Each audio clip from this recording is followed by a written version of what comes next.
Hallelujah. परमेश्वर को हम धन्यवाद देते हैं उसके उपस्थिति के लिए। और हम लोग वचन में जाएंगे। वचन में पहला कोरिन्थियों उसका 2 अध्याय। तो हम लोग ने पिछले बार देखा कि बाइबल ये कहता है पहला कोरिन्थियों 2 अध्याय 11वें वचन में कि मनुष्यों में से कौन किसी मनुष्य की बातें जानता है, केवल मनुष्य की आत्मा। तो मनुष्य का एक ज्ञान होता है जो मनुष्य की आत्मा से आता है, और मैंने आपको बताया वचन से कि वो एक डेमोनिक ज्ञान है। हालेलुया। क्योंकि जो आइडिया था मनुष्य का अपना ज्ञान उत्पन्न करने का, वो आइडिया इस सर्प का था, वो सांप से आया था। और सांप यही चाहता था कि मनुष्य अपने ही ह्यूमन स्पिरिट के ज्ञान में टैप इन करे। ओके, क्योंकि मनुष्य की आत्मा बहुत आसानी से इन्फ्लुएंस हो सकती है, क्योंकि मनुष्य की आत्मा को इंडिविजुअल या इंडिपेंडेंट नहीं बनाया गया। परमेश्वर ने जब मनुष्य के आत्मा को बनाया, वो जो है परमेश्वर के आत्मा पे निर्भर करके बनाया गया था। तो अभी परमेश्वर का आत्मा अगर मनुष्य के आत्मा को कवर नहीं कर रहा, गाइड नहीं कर रहा, और उसका आत्मा इंडिपेंडेंट है, तो खुद मनुष्य का आत्मा खुद में ही हैंडीकैप्ड है।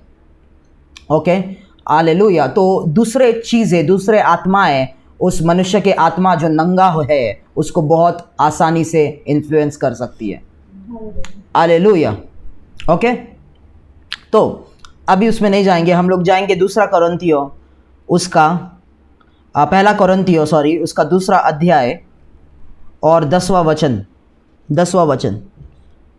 बाइबल कहता है कि परंतु परमेश्वर ने उनको अपने आत्मा के द्वारा हम पर प्रकट किया। क्या? भेदों को, परमेश्वर के ज्ञान को आत्मा के द्वारा हम पर प्रकट किया, क्योंकि आत्मा सब बातें मैंने कहा पवित्र आत्मा ही भेद का शिक्षक है, टीचर है, क्योंकि वो सब बातों को जानता है। वो पहले से ही है, परमेश्वर के साथ था पहले से ही। क्योंकि आत्मा सब बातें वरन परमेश्वर के बातें भी जांचता है, बातें भी जांचता है। इंग्लिश में लिखा है,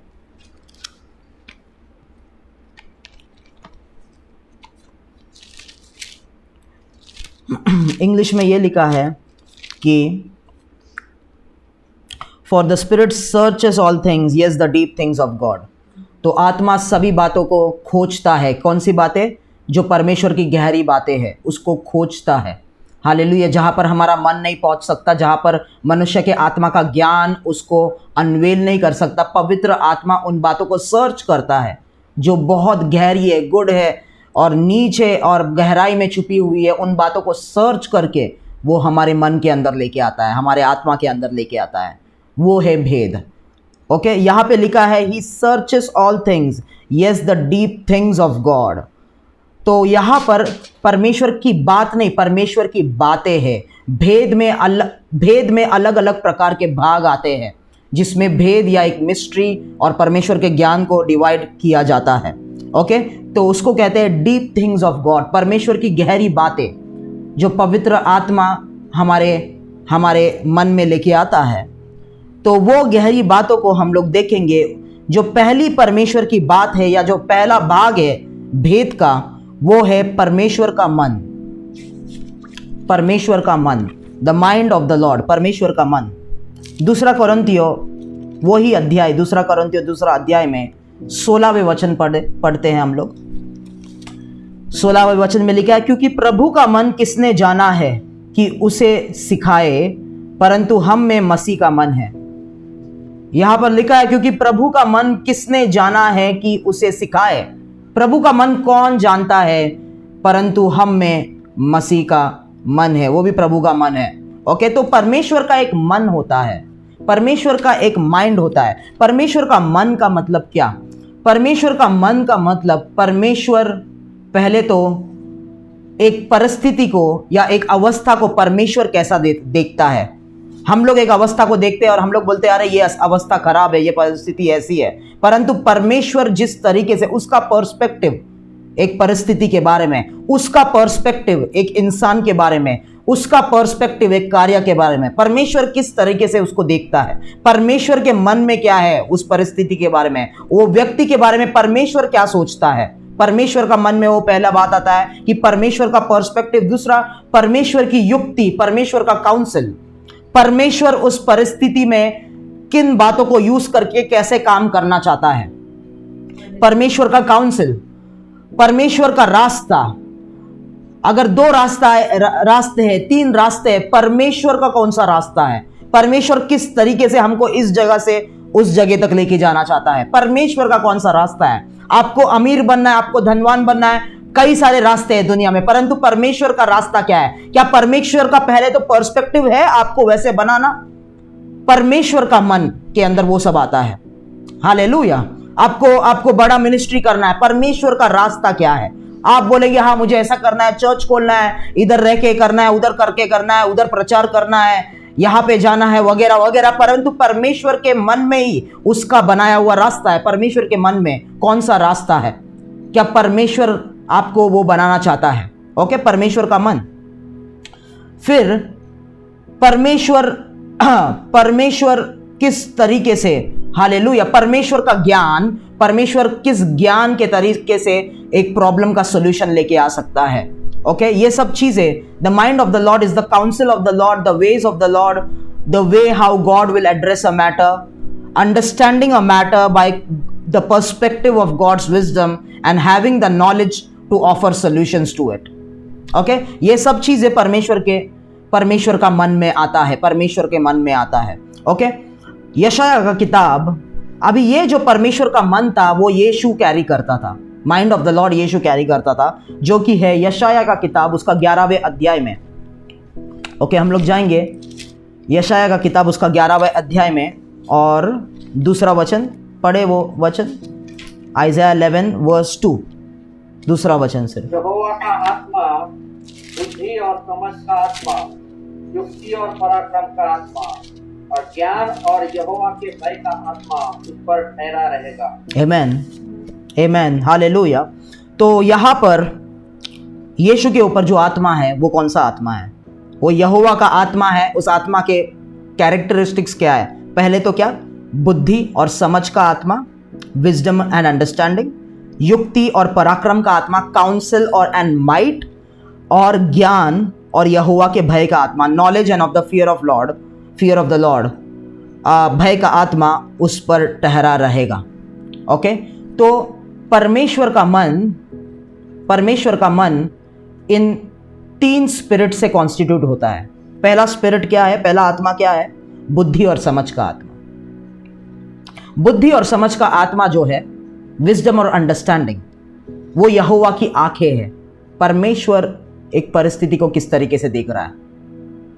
हालेलुया, आमेन। जब भी हम डॉक्टर के पास जाते हैं, वो पहले हमारे लक्षण को, सिम्टम्स को चेक करता है। ओके, इसको बुखार है, गला देखता है, गला खराब है, हार्ट बीट ज़्यादा है, वो सिम्टम्स के हिसाब से वो अपना पर्सपेक्टिव देता है। तो उसका पर्सपेक्टिव, परमेश्वर का पर्सपेक्टिव, विजडम और अंडरस्टैंडिंग, वो किस तरीके से एक व्यक्ति को देखता है, वो किस तरीके से एक परिस्थिति को देखता है। आप हो सकता है आप जैसे इलाइशा का जो सेवक था, उसने देखा है इलाइशा, मालिक सारे लोग, दुश्मनों ने घेर लिया, हम मरने वाले हैं। उसको लगा कि दुश्मनों ने घेर लिया, वो परिस्थिति उनके लिए मौत लेके आएगी, परंतु इलाइशा उस तरीके से नहीं सोच रहा था, क्योंकि उसका पर्सपेक्टिव अलग था। क्यों? इलाइशा परमेश्वर का मन को कैरी कर रहा था, उसके अंदर विजडम और अंडरस्टैंडिंग था, एक मैटर को इवैल्यूएट करने के लिए परमेश्वर के पर्सपेक्टिव से। कितने लोग समझ रहे हैं? तो विजडम और अंडरस्टैंडिंग जो पहला आत्मा है, विजडम और अंडरस्टैंडिंग, बुद्धि और समझ का आत्मा आपको समझ देगा। परमेश्वर के समझ से आप समझोगे चीजों को। ओके, परमेश्वर के समझ से आप चीजों को तोलोगे, अपने समझ से नहीं, परमेश्वर के समझ से। ओके, दूसरा जो है युक्ति और पराक्रम, काउंसिल एंड माइट। युक्ति और पराक्रम का जो है, एक बार अपने परमेश्वर के पर्सपेक्टिव से उसको समझ लिया, वो मैटर में, वो परिस्थिति में क्या करना है, वो परमेश्वर का काउंसिल, परमेश्वर के मन के काउंसिल से, युक्ति से आप उसको सुलझाना शुरू करोगे। मैं आऊंगा उसमें, एक स्क्रिप्चर से मैं आपको समझाऊंगा। उसके बाद ज्ञान और यहोवा के भय का आत्मा। जब भी आपने उस व्यक्ति को जो प्रॉब्लम में है या परिस्थिति में, और या हम लेते हैं एक व्यक्ति को, आपने उसका काउंसिल दिया, परमेश्वर के समझ से उसके परिस्थिति को समझा, परमेश्वर के समझ से उस परिस्थिति को समझने के बाद उस व्यक्ति को आपने परमेश्वर का युक्ति दिया, काउंसिल दिया कि ऐसे आपको इसको हैंडल करना है। और अगर वो व्यक्ति उस युक्ति को ले लेता है और कर लेता है, उसके बाद वो काउंसिल अप्लाई होने के बाद आप उसको नॉलेज और परमेश्वर के भय के आत्मा से उसको पूरी तरीके से कैसे खत्म करना है, उस प्रॉब्लम को, उसका सॉल्यूशन परमेश्वर के मन से दे सकते हैं। तो परमेश्वर का ज्ञान और यहोवा का भय का आत्मा क्या करता है, उस परिस्थिति को सॉल्व करता है और पूरी तरीके से खत्म कर देता, पूरी तरीके से सुलझा देता है।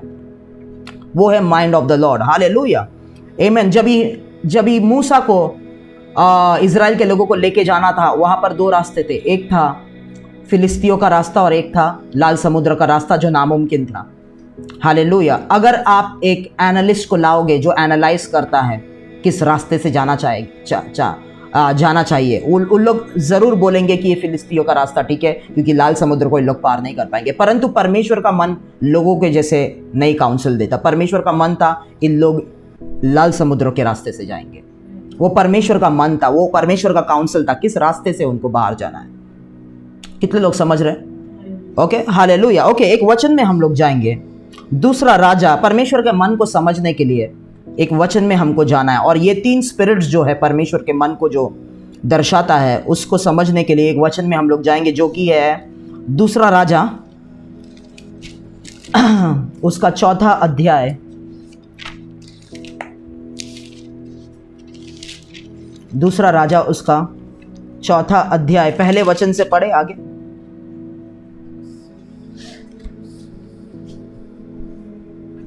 भविष्यवक्ताओं के चेलों की पत्नियों में से एक स्त्री ने एलीशा की दुहाई देकर कहा, तेरा दास मेरा पति मर गया, और तू जानता है कि वह यहोवा का भय मानने वाला था, पर जिसका वह कर्जदार था वह आया है कि मेरे दोनों पुत्रों को अपने दास बनाने के लिए ले जाए।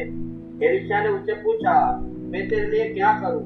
मुझे बता कि तेरे घर में क्या है। उसने कहा, तेरी दासी के घर में एक हांडी तेल को छोड़ और कुछ नहीं है। उसने कहा, तू बाहर जाकर अपने सब पड़ोसियों के खाली बर्तन मांग ले और थोड़े बर्तन न लाना। फिर तू अपने बेटों समेत अपने घर में जा और द्वार बंद करके उन सब बर्तनों में तेल उंडेल देना, और जो भर जाए उन्हें अलग रखना। जब वह उसके पास से चली गई और अपने बेटों समेत अपने घर जाकर द्वार बंद किया, तब वे तो उसके पास बर्तन लाते गए और वह उंडेलती गई। जब बर्तन भर गए तब उसने अपने बेटे से कहा, मेरे पास एक और भी ले आ। उसने उससे कहा, और बर्तन तो नहीं रहा। तब तेल रुक गया। तब उसने जाकर परमेश्वर के भक्त को यह बात बता दिया, और उसने कहा, जा तेल बेचकर ऊन भर दे, और जो रह गए उससे तू अपने पुत्रों से अपना निर्वाह करना। आमीन। बस हालेलुया। अभी यहाँ पर क्या हो रहा है? यहाँ पर भविष्यवक्ता के चेलों की पत्नियों में से एक स्त्री ने एलीशा की दोहाई देकर कहा, तेरा दास मेरा पति मर गया, और तू जानता है कि वह यहोवा का भय मानने वाला था, पर जिसका वह कर्जदार था वह आया है कि मेरे दोनों पुत्रों को अपने दास बनाने के लिए ले जाए। अभी ये स्त्री एलीशा के पास एक प्रॉब्लम लेके आई कि उसका पति मर चुका है और पति ने कर्ज लिया था, तो कर्जदार आए हैं, वो 2 पुत्रों को लेके जाना चाहता है। ओके, और एलीशा के पास वो क्यों आई? क्योंकि उसको समझ में नहीं आ रहा है वो क्या करेगी। ओके, उसको समझ में नहीं आ रहा है वो क्या करेगी, क्योंकि कर्ज कैसा मिटेगा? कुछ भी नहीं है मेरे पास कर्ज मिटाने के लिए, ना मैं काम करती हूँ। मेरा पति जिसने जो था मतलब जो अन्न कमाता था वो ही मर गया है, और उसके जो बच्चे थे, उसके जो लड़के थे वो छोटे थे, तो उसको समझ में नहीं आ रहा था, कोई भी सोर्स नहीं दिख रहा था कैसे प्रॉब्लम को सॉल्व किया जाए। परंतु इस प्रॉब्लम को सॉल्व करने के लिए एक भेद छुपा हुआ है, जो कि है परमेश्वर का मन। आप लोग समझ रहे हैं? आपके जीवन में हर एक प्रॉब्लम का सॉल्यूशन है, उसके लिए परमेश्वर के भेदों में टैप करना जरूरी है। हालेलुया। तो अभी देखिए क्या हो रहा है यहाँ पर। अभी एलीशा ने उससे पूछा, मैं तेरे लिए क्या करूं? मुझे बता कि तेरे घर में क्या है। हालेलुया। उसने कहा, तेरी दासी के घर में एक हाड़ी तेल को छोड़ और कुछ नहीं है। हालेलुया। अभी एलीशा ने इस परिस्थिति को देखा, हालेलुया, अभी मैं और आप या कोई भी इंसान जो विश्वासी है परंतु फ्लैश में है, एक इंसान जो फ्लैश में है, कोई पास्टर के पास हम जाते, पास्टर ऐसा, एलिशा के पास वो गई और एलिशा को उसने कहा या पास्टर को उसने कहा कि पास्टर ऐसा कर्ज में है, कोई भी सोर्स ऑफ इनकम नहीं है। पास्टर बोलेंगे ठीक है तुम रुक जाओ, मैं कोई बैंक जो लो इंटरेस्ट रेट पे तुम्हें लोन दे सके उससे लोन लेके तुम पहले ये भर दो। हालेलुया। वो जो है वो ह्यूमन स्पिरिट से आता है। लोन लेना पड़ेगा शायद आपको, देखते हैं हम लोग कैसे करें, ये वो ह्यूमन स्पिरिट से आता है। परंतु एलिशा ने क्या कहा? एलिशा ने कहा तेरे पास क्या है? क्योंकि उसने उस परिस्थिति को परमेश्वर के पर्सपेक्टिव से देखा और परमेश्वर के पर्सपेक्टिव से के हिसाब से, हालेलुया, वो औरत को कर्ज में से निकालने का जो एलिमेंट है वो औरत के पास ही है। तो इसके लिए उसने कहा तेरे पास क्या है? और औरत ने कहा मेरे पास कुछ नहीं है, तेरे दासी के पास कुछ नहीं है, परंतु एक जार ऑयल है, सिर्फ एक घड़ा भर के तेल है सिर्फ। उसका मतलब जो उसके पास तेल था, घड़ा का तेल था, जिसके द्वारा परमेश्वर उसका कर्ज हटाना चाहता था, वो परिस्थिति में इतनी निपटी हुई थी कि वो उस तेल को देख भी नहीं रही थी कि ये तेल उसको कर्ज से निकालेगा। परंतु इलाइशा को जब भी उसने ये बात बोली, परमेश्वर के पर्सपेक्टिव से इलाइशा ने देखा, उसको पता चल गया कि उसके पास जो है उसमें से इसका उद्धार होगा या इसका कर्ज मिटेगा। परमेश्वर का पर्सपेक्टिव, विजडम और अंडरस्टैंडिंग, इलाइशा ने उसके परिस्थिति को परमेश्वर के पर्सपेक्टिव से देखा, परमेश्वर के अंडरस्टैंडिंग से देखा, परमेश्वर के समझ से उसने परिस्थिति को समझा। और परमेश्वर के समझ के हिसाब से कोई बैंक से लिया हुआ लोन उसका कर्ज नहीं हटाएगा, परंतु उसके पास कुछ तो है जिसके द्वारा उसका कर्ज हटेगा। हालेलुया। परमेश्वर के भेद आपके हर एक चीज के लिए सॉल्यूशन लेके आ सकते हैं। हालेलुया। कितने लोग समझ रहे हैं? ओके। क्या आपको याद है इलाइजा भी एक विधवा के पास गया था जो ज़रापात में थी, और बाइबल कहता है परमेश्वर ने इलाइजा से कहा जा उस विधवा के पास जो ज़रापात में है, उसको मैंने आज्ञा दी है कि वो तुझे खिलाए। परंतु इलाइजा जब भी वहाँ पे गया, वो लकड़ी इकट्ठा कर रही थी खा के पेट भर के मरने के लिए। हालेलुया। परंतु इलाइजा ने उसे क्या कहा? ठीक है, तू बनाने वाली है रोटी, जैसे तू बोल रही है वैसे बना, परंतु पहले वो रोटी का टुकड़ा मेरे पास लेके आ। हालेलुया। वो क्या कर रहा था? परमेश्वर का मन उसको बता रहा था। वो एक प्रॉफिटिक वर्ड नहीं था, वो एक मिरेकल नहीं था, वो परमेश्वर का मन था जो इलाइजा सिर्फ और सिर्फ परमेश्वर का मन उसको बता रहा था। हालेलुया। यहां पर भी इलाइशा कोई मिरेकल नहीं कर रहा है, इलाइशा परमेश्वर के मन में ऑपरेट कर रहा है, एक भेद में ऑपरेट कर रहा है कि क्या परमेश्वर किस तरीके से इस परिस्थिति को देखता है। कितने लोग समझ रहे हैं? हालेलुया। ओके, तो यहां पर उसने कहा तेरे दासी के पास एक हाड़ी तेल को छोड़ और कुछ भी नहीं है। उसने कहा तू बाहर जाकर अपनी सब पड़ोसिनों से खाली बर्तन मांग ले आ और थोड़े बर्तन न लाना, फिर तू अपने बेटों समेत अपने घर में जा और द्वार बंद करके उन सभी बर्तनों में तेल उंडेल देना और जो भर जाए उन्हें अलग रखना। हालेलुया। उसने कहा ठीक है, तेरे पास जो तेल है, तू एक काम कर, तू पड़ोसिनों के पास जा और खाली बर्तन लेके आ, कम नहीं बहुत सारे बर्तन लेके आ, और जब ये घर पे आएगी दरवाज़ा बंद करके अपने बेटों के साथ उन बर्तनों में, खाली बर्तनों में तेल उंडेलना शुरू करना। हालेलुया। ये जो है परमेश्वर का काउंसिल और माइट है, युक्ति और पराक्रम है। अभी परमेश्वर के मन के हिसाब से, पर्सपेक्टिव के हिसाब से जब भी उसने परिस्थिति को जांच लिया, दूसरा जो है वो परमेश्वर के युक्ति को लेके आ रहा है।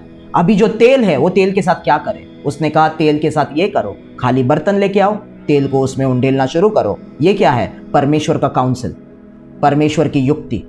कितने लोग समझ रहे? हालेलुया। परमेश्वर की युक्ति।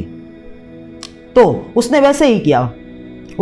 तब वह उसके पास से चली गई और अपने बेटों समेत अपने घर जाकर द्वार बंद किया। तब वे तो उसके पास बर्तन लाते गए और वह उंडेलती गई। जब बर्तन भर गए तब उसने अपने बेटे से कहा मेरे पास एक और भी ले आ। उसने उससे कहा और बर्तन तो नहीं है, तब तेल रुक गया। ओके, ये काउंसिल है, परमेश्वर का काउंसिल। अभी तेल है परमेश्वर के हिसाब से ये तेल है। तेल से तुम्हारा कर्ज मिटेगा, पर तेल से कर्ज कैसे मिटेगा उसको समझने के लिए परमेश्वर का काउंसिल की जरूरत है, परमेश्वर की युक्ति की जरूरत है। हालेलुया, कितने लोग समझ रहे हैं? हालेलुया। परमेश्वर ने आपको कहा कि आपको मैं ये बनाऊंगा, परंतु कैसे बनाऊंगा? तुझे मैंने ये दिया, इस चीज से मैं तुझे ऐसा बनाऊंगा, पर उस चीज को किस तरीके से उपयोग करना है, उसमें परमेश्वर की युक्ति का भेद जानना जरूरी है। कितने लोग समझ रहे हैं? हालेलुया, आमेन। ओके, फिर 7वें वचन में लिखा है, तब उसने जाकर परमेश्वर के भक्त को यह बता दिया, क्या कि तेल भर गया बर्तन, अभी तेल नहीं आ रहा है और तेल खत्म हो चुका है, मतलब उंडेलना मल्टीप्लिकेशन खत्म हो चुका है। और उसने कहा, जा तेल बेचकर ऋण भर दे, मतलब कर्ज भर दे, और जो रह जाए उससे तू अपने पुत्रों सहित अपना निर्वाह करना। यह है परमेश्वर का नॉलेज जो सल्यूशन लेके आता है। अभी तेल भर चुके हैं, तेल के साथ क्या करना है? उसको बेच के अपना कर्ज भर दे, और जो बच जाता है उससे तू गुजारा कर ले, अपने बच्चों का गुजारा कर ले। हालेलुया। परमेश्वर का मन जो है हर एक प्रॉब्लम के लिए सॉल्यूशन लेके आता है। ऐसा कोई भी समस्या आपके, परंतु लोग अपने, जैसे वो विधवा थी ज़ेरफ़ात की, अपने ही परिस्थिति में इतने ऑक्यूपाइड हो जाते हैं कि उन लोग परमेश्वर के मन को नहीं जानना चाहते। परमेश्वर का मन उस विधवा जो ज़ेरफ़ात में थी उसको रिवील किया गया था, और परमेश्वर को पता था कि ये अकाल में इसके पास सब कुछ खत्म होने वाला है। इसके लिए परमेश्वर ने उसे क्या कहा था? मेरे सेवक को तू खाना खिलाना, क्योंकि जब तू मेरे सेवक को खाना खिलाएगी, मेरे राज्य के लिए तू देगी, हालेलुया, मैं तुझे आशीष दूंगा। आशीष सिर्फ ऐसे नहीं आती बैठ के प्रार्थना करने, मैं प्रार्थना कर रहा हूं ब्रदर, मैं बाइबल पढ़ रहा हूं ब्रदर, परंतु परमेश्वर कुछ चीजें आपको बताता है। जब भी उन चीजों को आप करते हैं, ब्रेक थ्रूज वहां से आती है। ओबीडियंस जब आप दिखाते हैं, ओबे जब आप करते हैं। कितने लोग समझ रहे हैं? कुछ लोग बाइबल पढ़ रहे हैं और प्रार्थना कर रहे हैं, परंतु परमेश्वर को सुन के ओबे ही नहीं कर रहे हैं, और बोल रहे हैं बाइबल पढ़ रहे हैं ब्रदर, बाइबल पढ़ तो भी ब्रदर, बाइबल प्रार्थना कर तो भी ब्रदर, चर्च पढ़ना ये तो भी ब्रदर, काई जोत नहीं। तुम परमेश्वर के मन को समझ के उसके इंस्ट्रक्शंस को नहीं समझ रहे हो। इंस्ट्रक्शंस को कुछ लोग समझते हैं पर करना नहीं चाहते, इसके लिए ब्रेक थ्रू नहीं आता। हालेलुया। परमेश्वर का मन, हालेलुया। ऐसा कोई भी प्रॉब्लम हमारे लाइफ में नहीं आएगा जहां पर परमेश्वर उसको सॉल्व नहीं कर सकता। हर एक प्रॉब्लम के लिए उसके पास सॉल्यूशन है। मैं नहीं बोल रहा अभी प्रॉब्लम है अभी वो सॉल्व कर देगा, परंतु उसके मन को जानना जरूरी है। हालेलुया। कितने लोग समझ रहे? तो वो विधवा जो ज़ेरफ़ात में थी, इतनी ऑक्यूपाइड थी कि उस परमेश्वर का मन उसे रिवील किया गया था, क्योंकि बाइबल कहता है इलाइजा को परमेश्वर ने कहा, मैंने उसको आज्ञा दी है, बताया है उसको वो कैसे बची हुई रह सकती है इस ड्राउट में, इस सूखेपन में। हालेलुया। परंतु वो क्या कर रही थी? परमेश्वर के मन को छोड़ के वो अपने ही मन की बातें पूरी कर रही थी, लकड़ियां जमा कर रही थी, उस पे खाना पका के खुद खाना चाहती थी। परमेश्वर ने उसे कहा, तो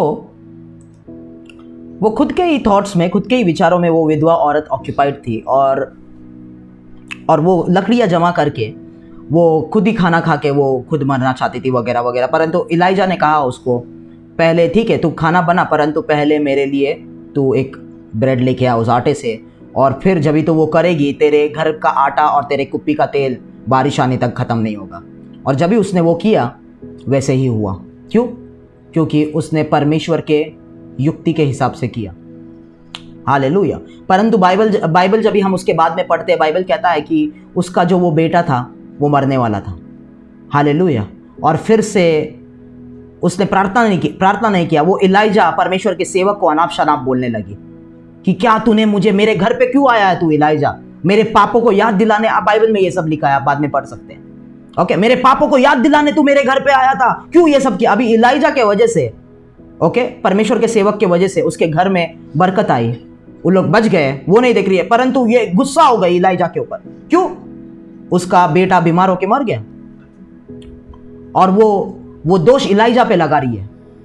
जब भी जब भी एक व्यक्ति परमेश्वर के सेवक पे दोष लगा रहा है, वो लोग वो व्यक्ति पे दोष नहीं लगा रहे, वो लोग एक्चुअली परमेश्वर पे दोष लगा रहे हैं। क्योंकि परमेश्वर ने शमूएल से कहा, शमूएल बहुत निराश हो चुका था, ओ प्रभु इन लोग मुझे रिजेक्ट कर रहे हैं। परमेश्वर ने कहा, शमूएल तुझे रिजेक्ट नहीं कर रहे हैं, वो लोग मुझे रिजेक्ट कर रहे हैं, तो तू बुरा मत मान। हालेलुया।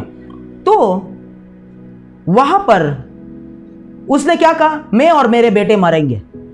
वो बात शैतान ने ले ली थी और उस बात के द्वारा शैतान ने, हालेलुया, उसके बेटे को मार दिया। तो वो औरत जो है वो एक कंसिस्टेंट प्रेयर वॉरियर नहीं बनना चाहती थी।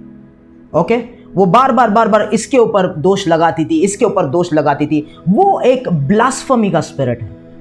ब्लास्फेमी का स्पिरिट क्या है? ब्लास्फेमी का स्पिरिट मतलब हम परमेश्वर को कहते हैं, परमेश्वर ये सब हुआ तुम्हारे वजह से हुआ। हालेलुया। ब्लास्फेमी का स्पिरिट, कई लोग जो है कई लोग जो है परमेश्वर के योजना जो लोग लेके आते हैं, प्रार्थना जो लोग परमेश्वर के हिसाब से करते हैं, उनको बोला तुम लोग ऐसा प्रार्थना मत करो। ब्लास्फेमी कर रहे हैं परमेश्वर के अगेंस्ट। मुझे कुछ नहीं बोल रहे, वो लोग परमेश्वर के अगेंस्ट, परमेश्वर के विरोध में ब्लास्फेमी कर रहे हैं। जब भी आदम ने क्या कहा, आदम ने परमेश्वर को कहा, परमेश्वर ने कहा क्या तूने उस पेड़ के फल से खाया? आदम ने कहा नहीं, तूने जो औरत मुझे दी थी उसने मुझे वो फल दिया। उसका मतलब इनडायरेक्टली वो कह रहा है, परमेश्वर ये जो मैंने पाप किया मेरे गलती की वजह से नहीं हुआ, तेरे गलती की वजह से हुआ। तूने जो औरत दी थी उसने मुझे दिया फल, इसके लिए मैं खाया। तो ये ब्लास्फेमी है, जहां पर कोई अपना पाप कन्फेस नहीं करता परंतु परमेश्वर पे दोष लगाता है। हालेलुया, आमीन। क्या है वैसे विश्वासियों को, मैंने बहुत ऐसे विश्वासियों को देखे परमेश्वर पे दोष लगाते हैं, परमेश्वर को बोलते तुम्हारे वजह से, परमेश्वर तुम्हारा, वो एक ब्लास्फेमी का स्पिरिट है और वो स्पिरिट एंटी क्राइस्ट से आ रहा है। हालेलुया। तो ये औरत वैसे स्पिरिट में थी, जो ज़ेरेपात की जो विधवा थी, उसमें वो प्रकार का स्पिरिट था। उसने खुद से कन्फेस किया। ये ऐसे विश्वासी लोग खुद से गलती करते हैं और बाद में वो गलती को कन्फेस नहीं कर रहे वो, परंतु परमेश्वर मेरे पास आते हैं और बोलते हैं ब्रदर राहुल आप क्या प्रार्थना कर रहे हो, मेरी ये नहीं हो रही है, मेरी शादी नहीं हो रही है, मुझे पैसा नहीं मिल रहा है। परंतु उन लोग खुद नहीं देख रहे कि उन लोग मूर्ति पूजा कर रहे हैं। ब्लास्फेमी। हालेलुया। कितने लोग समझ रहे हैं? ओके, जिनके अंदर ब्लास्फेमस स्पिरिट है वो लोग परमेश्वर के मन को कभी नहीं जान पाएंगे। अगर परमेश्वर का मन उनके सामने प्रकट भी होता है तो उस हिसाब से वो लोग नहीं चल पाएंगे। हालेलुया। इजराइल के लोगों ने क्या कहा, परमेश्वर का मन उनके सामने प्रकट किया गया, परंतु अंत में भी आके उन लोगों को वापस मिस्र देश में जाना था। अंत में आके भी वो लोग क्रॉस भी करने वाले थे, फिर भी उनको वापस मिस्र देश में जाना था। हालेलुया। क्यों? उनके अंदर एक ब्लास्फेमी का स्पिरिट था। उसमें मैं एक दिन आऊंगा। परंतु जब भी किसी व्यक्ति के अंदर वो स्पिरिट है, एक्चुअली वो स्पिरिट अभी बहुत जोरों शोरों से कार्य कर रहा है, विश्वासियों के मनों को भर रहा है। आपको पता है क्यों? क्योंकि लॉलेसनेस अबाउंड हो रहा है, एंटी क्राइस्ट आने वाला है और उसका स्पेल छोड़ा जा रहा है। अगर आप हवा के अंदर देखें, आपके आसपास जो हवा एटमॉस्फेयर है उसके अंदर वो स्पेल्स है, लॉलेसनेस का स्पेल। हमेशा बार बार आपको ऐसे विचार आएंगे कि परमेश्वर ने क्या किया मेरे लिए, इतना प्रार्थना किया क्या हुआ, इतना ये हुआ क्या कर रहा है। वो एक स्पेल है जो आपको वैसे सोचने पे मजबूर कर रहा है। वो एक स्पेल है, क्योंकि बाइबल कहता है lawlessness shall abound and the love of many will grow cold. जब भी लॉलेसनेस बढ़ेगा और विश्वासियों का प्यार ठंडा पड़ने लगेगा, परमेश्वर के लिए विश्वासियों का प्यार ठंडा पड़ने लगेगा। लॉलेसनेस क्या है? लॉलेसनेस यही है, परमेश्वर पे आरोप लगाना। हालेलुया। कितने लोग समझ रहे हैं? ओके, तो परमेश्वर का मन। उसके बाद ओके, मैंने क्या कहा, तो उसने युक्ति काउंसिल दिया कि ऐसा ऐसा करके। जब भी काउंसिल उसने अप्लाई किया, उसने रिसीव किया, हालेलुया, और जब भी तेल इकट्ठा हुए तभी भी उस औरत को नहीं पता चलता था कि ये तेल के साथ अभी क्या करें, परंतु परमेश्वर के नॉलेज के हिसाब से वो तेल को बेचा जाए और कर्ज को मिटाया जाए। वो परमेश्वर का नॉलेज है। हालेलुया। कितने लोग समझ रहे हैं? परमेश्वर का मन, परमेश्वर के मन के अंदर अगर आप टैप करते हैं तो आप, हालेलुया, कोई भी प्रॉब्लम ऐसा नहीं होगा जो आप सॉल्व नहीं कर पाएंगे। जो कोई भी परिस्थिति, वो एक प्रॉफिटिक, ये सब चीज़ें परमेश्वर का जो भेद है वो प्रॉफिटिक मिनिस्ट्री का एक पार्ट है। एक दिन मैं प्रार्थना कर रहा था, प्रार्थना करते करते कुछ साल पहले मैं प्रार्थना कर रहा था, प्रार्थना करते करते मुझे एक कंपास दिखाई दिया, कंपास जो जंगलों में यूज़ करते हैं नॉर्थ साउथ, ऐसा कंपास मेरे सामने दिखाई दे रहा था। तभी मैंने परमेश्वर से कहा ये कंपास का मतलब क्या, आप क्या बोलना चाहते हो? तभी परमेश्वर ने कहा मैं तेरे ऊपर एक आत्मा डाल रहा हूँ जो इस कंपास की तरह लोगों को डायरेक्ट करेगा। परमेश्वर का मन तभी मुझे दिया गया और परमेश्वर के मन के हिसाब से मैं सोचने लगा, मैं कार्य करने लगा, क्योंकि वो अनॉइंटिंग उसके उपस्थिति में मेरे पे इम्पार्ट कर दिया गया। वो एक प्रॉफिटिक मिनिस्ट्री का एक बहुत इंटीग्रल पार्ट है। कितने लोग समझ रहे हैं? एलीशा के पास परमेश्वर का मन था, इसके लिए जब समारिया को कब्जा किया गया था और इतनी महंगाई बढ़ गई थी कि लोग अपने बच्चे को मार के खा रहे थे, एलीशा चुप बैठा था, क्योंकि परमेश्वर का मन जो है कुछ बोल रहा नहीं था। हालेलुया। एलीशा के पास परमेश्वर का मन था, इसलिए जब नामान ने उसको पैसा दिया, उसने बोला तू तेरा पैसा तेरे पास रख, मुझे ये पैसे नहीं चाहिए। हालेलुया। क्योंकि उसको पता था उस पैसों में नामान का कोड छुपा हुआ है और उसके सेवक गहजी ने उस लालच की वजह से वो पैसों के पीछे भागा और नामान का कोड उसके अंदर आया। परमेश्वर का मन होना बहुत जरूरी है, ताकि जब भी लोग हमसे बात करते हैं हम परमेश्वर के मन के हिसाब से उसको इवैल्यूएट करें। हालेलुया। कितने लोग समझ रहे हैं? परमेश्वर का मन, भेद का पहला भाग है परमेश्वर का मन, जिसमें वो स्पिरिट आते हैं जो यीशु के ऊपर था। हालेलुया। इसके लिए परमेश्वर के मन के वजह से वो लोगों को जवाब दे पाता था। हालेलुया। जब भी क्या बोलते हैं, एडल्ट्री में पाई गई स्त्री जब भी उसके पास लेके आए उन लोग, और उन्होंने कहा मूसा के हिसाब से तो इसको पत्थर मार के मार दिया जाए, पर आप क्या कहते हो टीचर? हालेलुया। तभी परमेश्वर के मन को वो जान रहा था, परमेश्वर का मन क्या कहता है। और देखो परमेश्वर का मन के हिसाब से उसने जो किया, उसने बोला जो तुम में से पाप ने नहीं किया होगा वो पहला पत्थर मारे उसके ऊपर। हालेलुया। तो लॉ को वही एग्जीक्यूट कर सकता है जो खुद लॉ को जीता हो। हालेलुया। डिसोबीडियंस को वही पनिश कर सकता है जो खुद ओबीडियंट हो।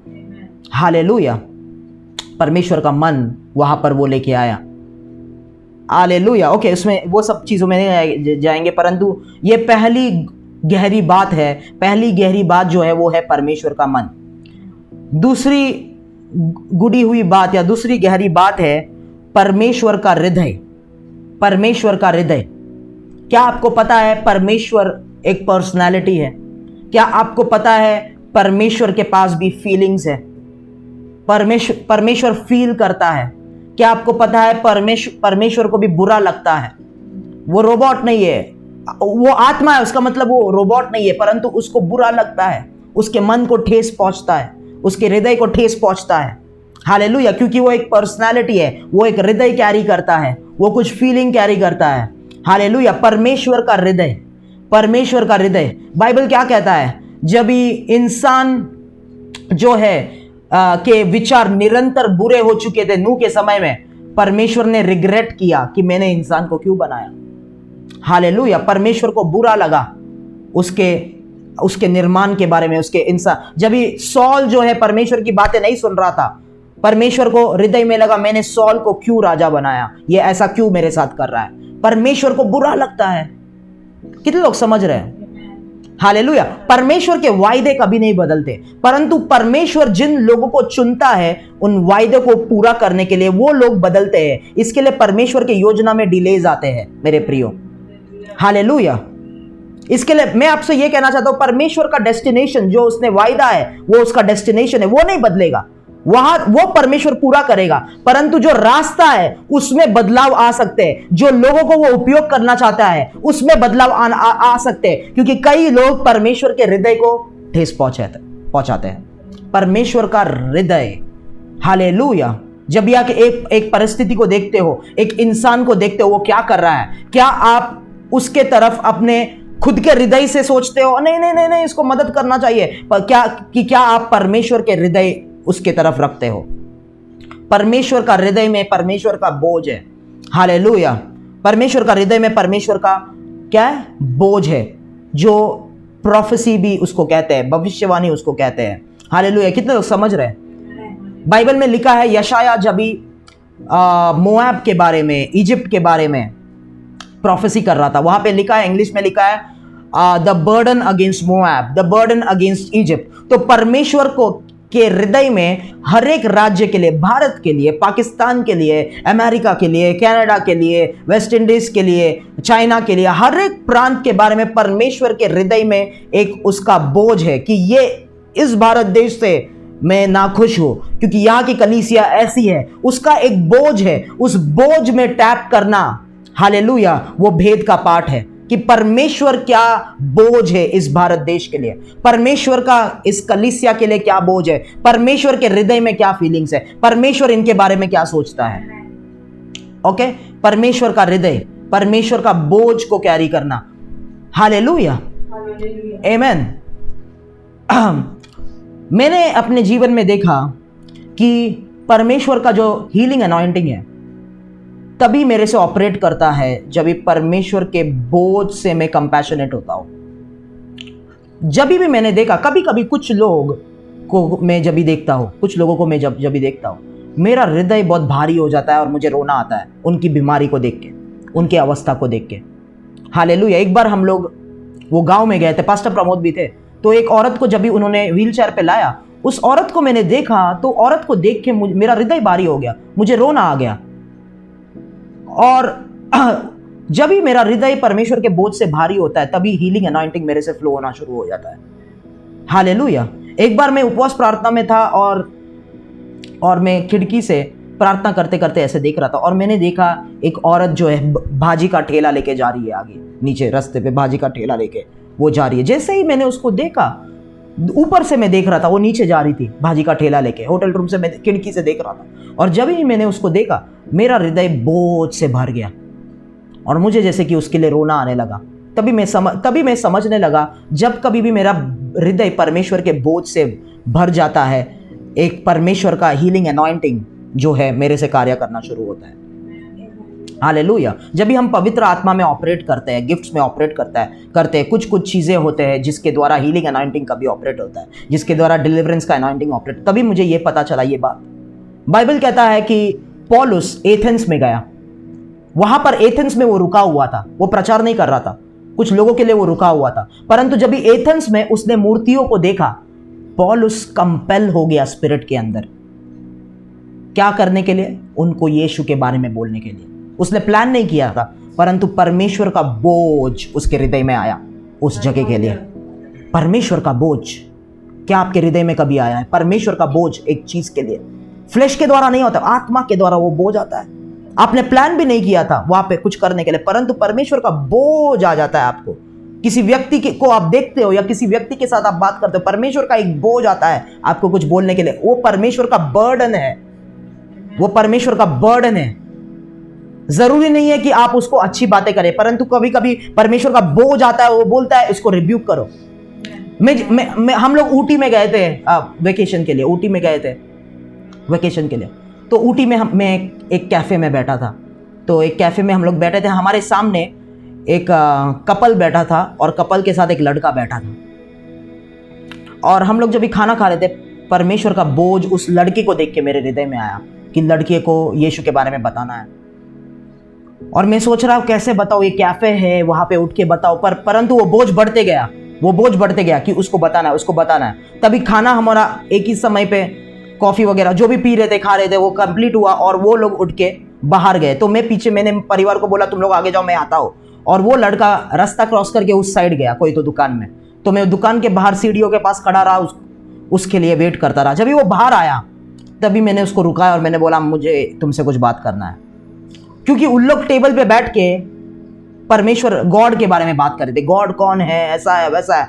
तो मैंने बोला टेबल की वहां पर मैंने तुम्हें सुना गॉड के बारे में बात करने आप लोग बात कर रहे थे, तो मैं तुम्हें यीशु के बारे में बोलना चाहता हूँ, और यीशु प्यार है। तो लव के पर्सपेक्टिव से मैं यीशु को इंट्रोड्यूस कर रहा था, परंतु वो मुझे ऐसा देख रहा था। वो फिर बोलने के बाद, 1 मिनट बोलने के बाद उसने कहा मुझे हो गया, चलो निकलो करके, ऐसा कहा मुझे।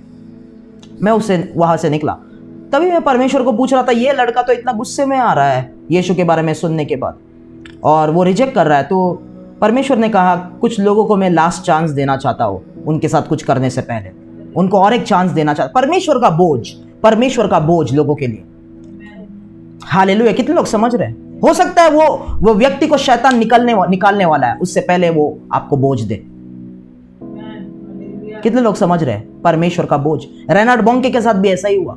मीटिंग के अंदर एक लड़की रेनार्ड बॉन्के के पीछे, मीटिंग खत्म होने के बाद रेनार्ड बॉन्के के पीछे से जा रही थी और परमेश्वर ने कहा वो लड़की, उससे बात कर। उसने बात किया और जब भी उसने बात किया उसे पता चला लड़की भाग रही है सुसाइड करने के लिए। पर रेनार्ड बॉन्के ने उसको कई बार समझाने की कोशिश की, कुछ मिनट वो समझी नहीं और वो चली गई। और एक दिन बाद खबर आई कि वो उसने सुसाइड कर लिया। हालेलुया। परमेश्वर का बोझ। परमेश्वर लोगों को नष्ट होने नहीं देना चाहता है। हालेलुया। कितने लोग समझ रहे हैं? उसके दिल में बोझ है लोगों के लिए, परंतु लोग नहीं सुनते। हालेलुया। लोग निकम्मे बन चुके हैं, लोग ढीठ बन चुके हैं, शैतान ने उनके ऊपर काबू कर लिया है। परंतु परमेश्वर का बोझ है, कई बार वो अपने लोगों को वार्न करना चाहता है, रुकाना चाहता है, मत करो ऐसा। परमेश्वर का बोझ। कितने लोग समझ रहे हैं? परमेश्वर का हर एक चीज के लिए बोझ है। नेशंस के लिए उसका एक बोझ है, वो प्रोफेसी के रूप में आता है, प्रोफेसी के हालेलुया तरह वो निकलता है। इंडिया के बारे में उसका एक बोझ है, वो उसका इंडिया के लिए प्रोफेसी है। हालेलुया। हर एक नेशन के लिए उसका एक बोझ है, हर एक कलीसिया के लिए उसका एक बोझ है। हालेलुया। उसके दिल में क्या बोझ है? हालेलुया। जब भी आप अपने दिल के बोझ को निकालोगे और अपने आप को खाली करोगे और परमेश्वर को बोलेंगे और सरेंडर करोगे, तभी आप उसके बोझ में वो आप ऐसे व्यक्ति बन सकते हो जो परमेश्वर अपना बोझ आपको दे दे। जब भी मूसा, परमेश्वर गुस्सा था, वो इजराइल को खत्म करना चाहता था, परंतु मूसा परमेश्वर के सामने आया और परमेश्वर को कहा, परमेश्वर तुम ऐसा नहीं कर सकते, मेरा नाम किताब से हटा दो, जीवन की किताब से, परंतु इन लोगों को बचा दो। क्या आपको लगता है परमेश्वर के आत्मा से ही मूसा परमेश्वर को बोल रहा था? मैंने आपको बताया थ्रोन्स के बारे में। कई बार ऐसे प्रार्थनाएं आप करते, आप बोल रहे, आपको पता है आप प्रार्थना कर रहे हैं, आप बोल रहे हैं परमेश्वर को, पर आपको पता है परमेश्वर के आत्मा से ही आप परमेश्वर को बोल रहे हैं। वो थ्रोन पोजीशन है परमेश्वर के साथ, वो परमेश्वर का बोझ है। मूसा के अंदर मसीह का बोझ आ चुका था इजराइल के लिए, और मूसा ने कहा इनको नष्ट मत होने दो, मुझे जीवन की किताब से निकाल दो, पर इनको नष्ट मत होने दो। वो परमेश्वर का बोझ है। हालेलुया। कितने लोग समझ रहे हैं? तो दूसरा बात जो है परमेश्वर का बोझ है। ओके, जल्दी से मैं तीसरा बात, गहरी बात में जाऊंगा। तीसरा गहरी बात जो है वो परमेश्वर का पहले से बनाया हुआ भविष्य है, मतलब उसकी योजना है।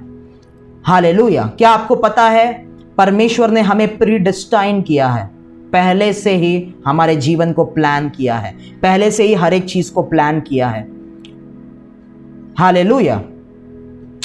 परंतु बहुत सारे लोग उस प्लान में नहीं जा रहे, बहुत सारे लोग वो प्लान ये प्लान में जा रहे हैं, क्योंकि उस प्लान को समझने के लिए आपको परमेश्वर के पवित्र आत्मा के साथ, उसके वचन के साथ, उसके साथ चलना जरूरी होगा। तभी आप परमेश्वर के जो आपके लिए, आपके माँ के कोख में बनने से पहले ही आपके लिए जो प्लान बनाया था, वो प्रीडेस्टिनेशन है। वो तीसरा परमेश्वर का भेद है, परमेश्वर की योजना, परमेश्वर का प्लान, आगे होने वाली बातें, भविष्य में होने वाली बातें। हालेलुया। कितने लोग समझ रहे हैं? कुछ वचन में हम लोग जाएंगे जल्दी से। इफिसियों का किताब, इफिसियों का किताब, उसका पहला अध्याय, एक मिनट, उसका पहला अध्याय में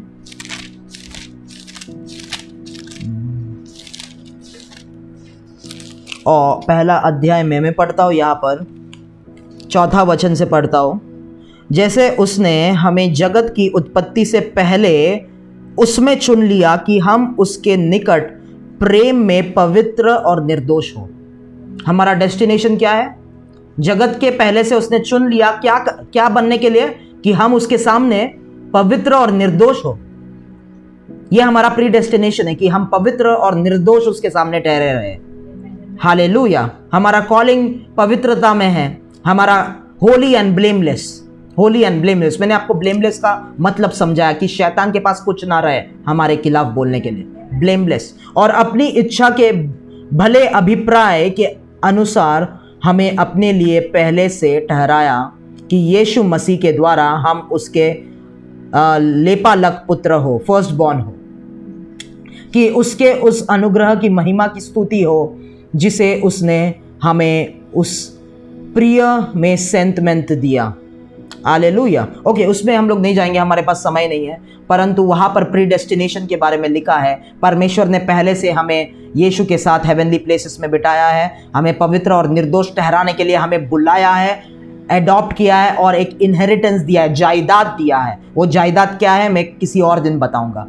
ओके, परंतु वो जायदाद पृथ्वी में कोई भी बड़ी जायदाद मिलने से बहुत ज्यादा बड़ी है। वो जायदाद बहुत ज्यादा बड़ी है। पृथ्वी का कोई भी जायदाद कितना भी बड़ा जाए, पूरा पृथ्वी का धन संपत्ति भी आपका हो जाए, वो जायदाद, वो धन संपत्ति के सामने कुछ नहीं रहेगा। जो जायदाद हमें मिलेगा, हालेलुया, वो जायदाद खरीदी गई है और उसको रिडीम किया जाएगा और रिडेम्पशन का टैग होगा पवित्र आत्मा, the holy spirit, the seal of redemption, for the redemption of the purchased possession, English में लिखा है, for the redemption of the purchased possession. जो जायदाद है, God has given us the holy spirit as the seal of guarantee. Hallelujah. कितने लोग समझ रहे हैं? तो परमेश्वर का प्रीडेस्टिनेशन है तीसरा, जो उसका योजना है, हालेलुया, आपके लिए, इंडिविजुअल्स के लिए, हालेलुया, उसका जो योजना है देशों के लिए, राज्यों के लिए, वो है उसका तीसरा गुप्त बात। चौथा गुप्त बात है, उसमें बहुत सारे चीजें परंतु बाद में हम लोग देखेंगे। चौथा गुप्त बात या चौथा गहरी बात जो है वो है परमेश्वर के भेद और उसके प्रकाशन, जो परमेश्वर के वचन में है। परमेश्वर के भेद और प्रकाशन, ये 4 भाग है भेदों के, उसके वचन के जो भेद और प्रकाशन है, वो चौथा भाग है भेद का। तो मैंने कहा 4 गुड बातें हैं। पहला गुड बात है परमेश्वर का मन, दूसरा बात है परमेश्वर का हृदय, तीसरा है परमेश्वर का योजना, उसका फ्यूचर का प्लान, प्रीडेस्टिन्ड प्लान, और चौथा है उसका परमेश्वर के वचन में, रिटन वर्ड में जो रेवलेशन और जो गुप्त बातें छुपी हुई है वो चीज़ें। हालेलुया। हम लोग प्रार्थना करेंगे। प्रभु आपको धन्यवाद देते इस समय के लिए, हालेलुया, और हम धन्यवाद देते कि आप हमें सिखा रहे हैं, आपके लोगों को आप सिखा रहे हैं प्रभु, आपके वचन के द्वारा, आपके वचन के गहरी बातें, गुप्त बातें जो पवित्र आत्मा हमारे सामने प्रकट कर सकता है। प्रभु मैं प्रार्थना करता हूँ जो कुछ भी हमने आज सुना, जैसे आपका मन को हम जाने प्रभु, आपके बोझ को लिए हम चले प्रभु, हालेलुया, आपके प्लान को जाने प्रभु और आपके प्लान में चले प्रभु, और आपके वचन में और मनन करें प्रभु, ताकि आपके वचन को समझ पाए और हमारे जीवन को आपका वचन और साफ कर पाए, शुद्ध कर पाए, और आपके आने के लिए हमें तैयार करें प्रभु। हालेलुया। सारी महिमा और आदर आपको देते हैं, यीशु के नाम से मांगते हैं, आमीन।